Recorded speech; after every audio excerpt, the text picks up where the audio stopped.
guys? Pegasus from the Wise Guys. I appreciate you guys for tuning in as always. Make sure you sub, make sure you hit the bell. I wanted to talk specifically about some of the cards that are going to come out of Phantom Rage. They're very, very good cards, but nobody's really highlighted them, so I just talk about them real quick because these are cards you're going to have to pick up. They're just going to be impactful. There's no way around it. Let's jump into these cards, shall we? First up, we got to talk about Warning Point. Warning Point is a normal trap card that is coming out. Really cool artwork, interesting artwork. I do feel like it's tied to the Infernity stuff because I'm pretty sure that's Stygian Street Patrol, but that's besides the point. The card specifically says when a monster is summoned this turn, that face-up monster cannot attack. Its effects are negated. Also, it cannot be used as material for a fusion, synchro, exceeds, or link summon. So the card is very, very good, guys. It's not quite Dimensional Barrier, obviously. It's not quite Artifact Sanctum, obviously, but it's also another very, very powerful trap card that will go inside of the control elements of decks. But I do feel like it's also going to be a side deck card, because if you play a go second deck and you know your opponent will make you go first, a card like this can help you get it back to your turn. And if that happens and you're playing an OTK deck, you're going to OTK your opponent, because frankly they can't use the card, so it just gets hung out to dry out on the field. Pretty decent card, a lot like Dimensional Barrier, but just a tad bit weaker. Just my opinion. It may end up being better. Who knows? Next up, we got to talk about AA Zeus. AA Zeus is obviously the stupidest card that Konami could have printed. I don't know what in the world they're doing sometimes.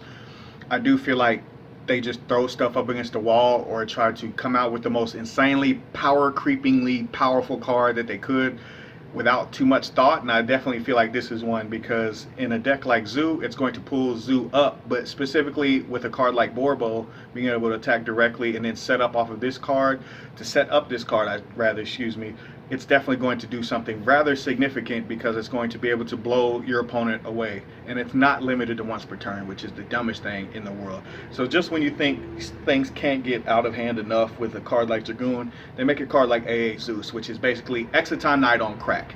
That's the fastest way I can explain it, and it's evenly matched in your action deck.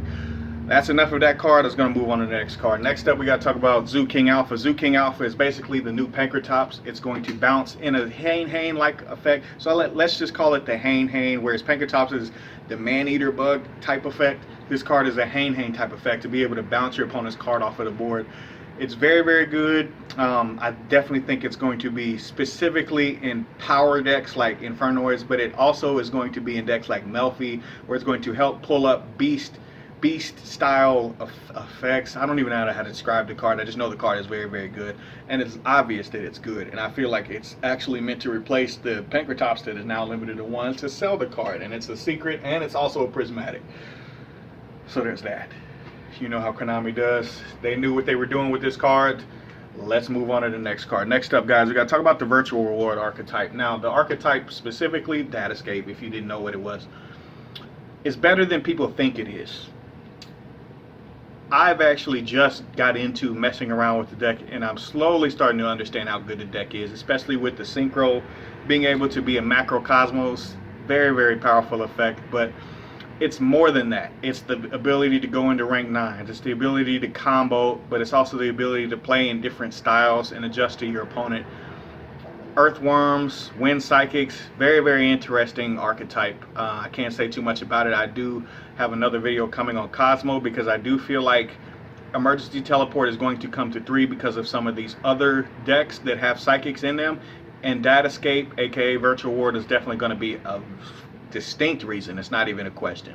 Last but not least, I want to talk about the Phantom Knights. I think Phantom Knights aren't going to be meta, but they're going to be utilized in every other deck. So they're going to be utility, but they're also going to be their own deck. And even in their own deck, I think they're right there in a rogue deck. I wouldn't say it's going to be the best deck, but I would say if it was on a scale of 1 to 100, being 100 being absolutely amazing, I think an 80 would be rather good. So I think Phantom Knights is, without question, it's going to be a very, very some of the cards. I think just one card. I think Torn Scales is the stupidest card. If you actually read it and you actually know about the Phantom Knights already, it can basically go into Rusty Bardage all by itself, like a one card style effect. So that card is really, really good. I don't feel like there's too much else that you need to worry about. There's going to be some commons that you definitely want to check out. I think obviously the Millions card is very, very good. It's going to completely wipe out some people's strategy. I think it's actually just as good as Warning Point, if not better, but it's going to be quieter because it's common,